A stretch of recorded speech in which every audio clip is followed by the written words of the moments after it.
So I do have a more specific question. I've always had this resonance with twin flames, and I want to know more about it. What you described with Esther and Jerry and the plates and the vortexes being so similar and the law of attraction bringing them together, it felt like two parts of the same whole, and we all are, but there's something about twin flames that I keep hearing, and it keeps popping up, and I'm aware that it's something that is within me. I keep trying to fight it because I'm thinking, I don't want no man. I like my inner being connection. I like how it feels to be in love with myself, unapologetically in love with myself. I love that. But it keeps coming up, and I'm like, what is it? What is it about the twin flame? Well, humans talk about twin flames, or they talk about soulmates. Here's what's at the heart of that sensing. You are non-physical energy that is focused here, and so sometimes that non-physical energy does focus. In other words, it's a stream of consciousness. It's not a clump of non-physical assigned to a clump of flesh. It's not like that. It's a stream of consciousness, and so there are many people around you who come from that same stream. And you said some important words. Technically all come from the same stream, but then there are intentionalities that are the variance that provides the balance, that provides the opportunity for more new ideas. Yes, does that make sense? So rather than looking for your soulmate, if you would let your first order of business be to, through your decision to be happy, you would find your own soul mate, your own vibrational source energy, and you would focus in a way that makes you really significantly in sync with that. Then doesn't it make sense to you that if you are often in sync with that source from which you have come, that it is under those conditions and only under those conditions that the law of attraction would bring you together with others who come from that same source? Doesn't that make sense?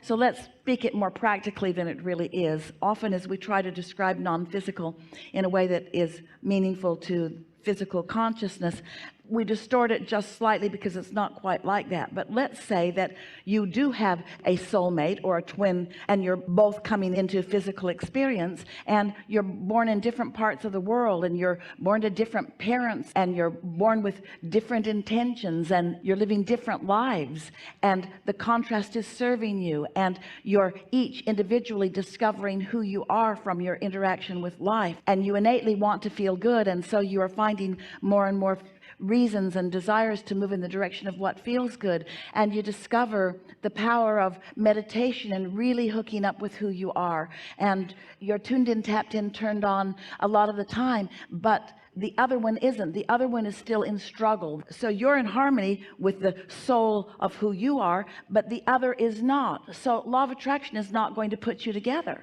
nor would you want it to be that way. Or are you one end of the stick and the other is the other end of the stick, and so you are coming together because the core of you is vibrationally same? So there's enough attraction power because there's enough of that is a vibrational match, and so your soulmate comes to you and gives you more grief than anyone has ever given you. Yeah. You've met a lot of your soulmates and you usually don't like them. Yeah. Here's what we would encourage under all circumstances. If you will just accept that when you're feeling at your very best and you're tuned into that source energy and you're flying high, that then you are in the best position for all things that you want to rendezvous with you. It's like your inner being is a really good example of that for you, because your inner being, who is resistant free, is focused completely upon who you've become and everything that you desire to bring into your experience. And so 100% of the time, when you allow your vibration to rise, your soul mate will be there to rendezvous with you. You're not ever going to allow your vibration to rise and nobody's home. It's not going to be like that. And so if you then are wanting to rendezvous in your physical setting with others who are there, don't you want to be there 100% of the time, or as close to it as you can, to give them the opportunity that if they are in the vibrational vicinity, that they have the impulse to go where you are? That's what that urge is that we were talking about earlier. In other words, when you let tuning into who you are be your highest priority, and you get really good at it, which means you're a mastery of step 3, you're in the receiving mode a lot of the time, really a lot of the time. Doesn't it just make sense to you that the things that you want would have a better opportunity to rendezvous with you if you're not up and down and up and down? Haven't you had experiences with people where they're feeling good and you're not, and you're feeling good and they're not, and they're feeling good and you're not, and you're feeling good? And so it sort of goes like this, and you sort of have this relationship where you care about each other, but you're just not hooking up. You're zigging and zagging because you're never in the same place at the same time. Well, what if you were mostly there and they're zigging and zagging? Oh, this is fun. Not. Oh, this is really fun. Not so much fun. Oh, this is really fun. Not so, but at least it's not going like this so that you're never rendezvousing. You don't want to rendezvous when you're not feeling good. You do a lot of that, have you noticed? You want to rendezvous when you're feeling good. So you want to be like your inner being as much as you can right there.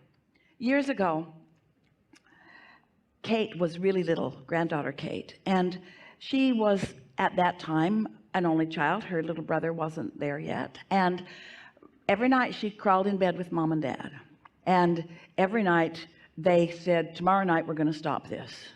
And every night she crawled in bed with mom and dad. And then one day, Tracy, her mother, said, you know, Kate, grandma would be really sad if she knew you weren't sleeping in the beautiful bed she bought you. And Kate said, grandma's never sad.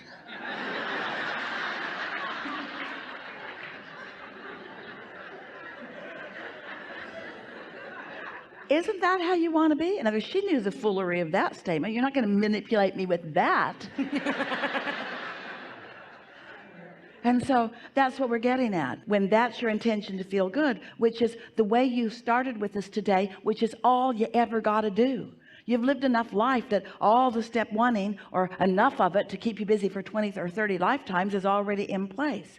So now as you're living happily ever after, as you are and as you described, then you're mostly right here. And in that vibrational place, not only are you going to rendezvous with all of this vortex that is right there with you, but your recognition of your proximity to it is going to be keen. And that's where the real fun of life is.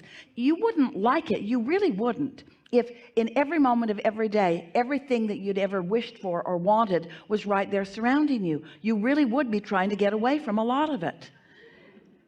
It's the movement toward it that is the thrill. It is the increasing momentum and increasing specificity of life that really rings your bells. And so don't you have to be in a general place in order to feel that?